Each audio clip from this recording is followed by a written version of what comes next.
अध्याय 1। रहस्यमय बुलावा गांव का नाम सूर्यपुर था, जो पहाड़ों के नीचे एक शांत और हरे भरे इलाके में बसा हुआ था। यहाँ के लोग सादगी से जीवन बिताते थे, लेकिन गांव के पूर्व की ओर एक बड़ा जंगल था जिसे चमत्कारी वन कहा जाता था। इस जंगल के बारे में गांव में कई कहानियां प्रचलित थीं। लोग कहते थे कि इस जंगल में परियां रहती हैं, जादुई प्राणी घूमते हैं और अनमोल खजाने छिपे हुए हैं। परंतु यह भी माना जाता था कि जो भी जंगल में गया वह कभी वापस नहीं लौटा। अर्पण और वरुण दो भाई इसी गांव में रहते थे। अर्पण 15 साल का था और अपने जिम्मेदार स्वभाव के लिए जाना जाता था।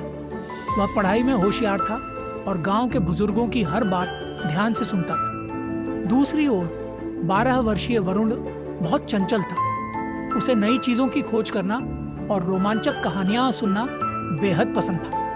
एक दिन जब दोनों भाई नदी के किनारे पत्थरों से खेल रहे थे, अचानक हवा में एक अजीब सी मधुर ध्वनि गूंजने लगी। वह ध्वनि मानो उनके नाम पुकार रही थी।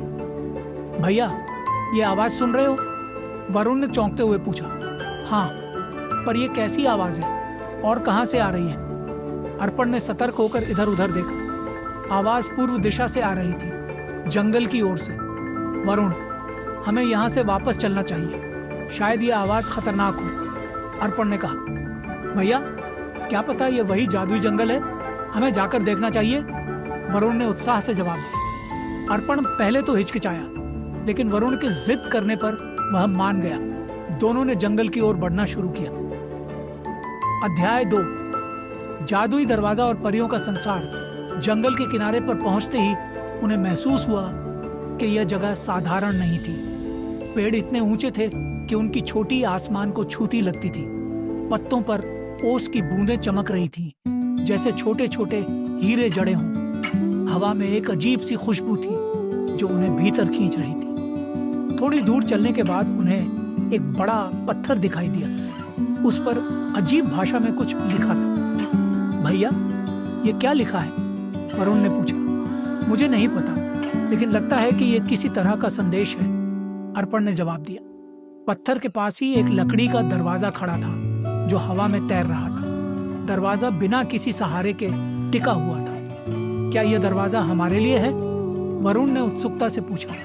शायद, अर्पण ने कहा, पर हमें सावधान रहना चाहिए। वरुण ने दरवाजे को हल्के से धक्का दिया। दरवाजा धीरे धीरे खुला और उनके सामने एक अद्भुत संसार प्रकट हुआ। यह एक ऐसा स्थान था जहां झीलें चांदी जैसी चमक रही थी, पेड़ सोने के पत्तों से लदे थे और आसमान में रंगीन पक्षी उड़ रहे थे। यहाँ की हर चीज जादुई और स्वप्न लग रही थी। यह तो किसी सपने जैसा है, वरुण ने कहा, लेकिन हमें सतर्क रहना चाहिए, अर्पण ने सावधान करते हुए कहा। अचानक एक नन्ही परी उनकी ओर उड़ते हुए आई।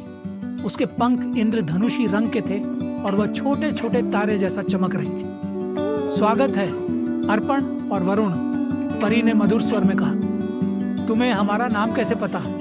अर्पण ने चौंकते हुए पूछा। यह जादुई जंगल है, यहाँ आने वाले हर मेहमान का नाम हमें पता होता है, परी ने मुस्कुराते हुए कहा। परी ने बताया कि जंगल एक बड़े संकट में है। एक दुष्ट जादूगर जिसका नाम काल संधि है, इस जंगल की जादुई शक्तियों को चुराने की कोशिश कर रहा है। यदि उसे रोका नहीं गया तो यह सुंदर जंगल बर्बाद हो जाएगा। लेकिन हम तो साधारण बच्चे हैं, हम इसे कैसे रोक सकते हैं? अर्पण ने पूछा। तुम दोनों में साहस और सच्चाई है, यही इस जंगल को बचाने के लिए काफी है, परी ने कहा। परी ने उन्हें एक नक्शा दिया जिसमें उन स्थानों का विवरण था जहां से जादूगर की शक्तियां कमजोर की जा सकती थी। तुम्हें यह यात्रा अकेले नहीं करनी होगी, तुम्हें रास्ते में दोस्त मिलेंगे, पर याद रखना, तुम्हारे अंदर का विश्वास ही तुम्हारी सबसे बड़ी ताकत है, परी ने कहा।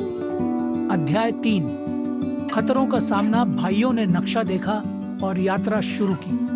जंगल के भीतर हर चीज उन्हें अजीब और रहस्यमय लग रही थी। चलते चलते वे एक घने हिस्से में पहुंचे जहां सूरज की रोशनी भी मुश्किल से पहुंच रही थी। अचानक झाड़ियों में से गुर्राने की आवाज आई। एक बड़ा भालू जिसकी आंखें लाल चमक रही थीं, उनके सामने आ खड़ा हुआ। भैया, अब क्या करें?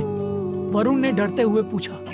शांत रहो, वरुण, हमें कोई रास्ता निकालना होगा, अर्पण ने कहा। अर्पण ने अपनी समझदारी से भालू का ध्यान भटकाया और दोनों भाई किसी तरह वहां से बचकर निकल गए।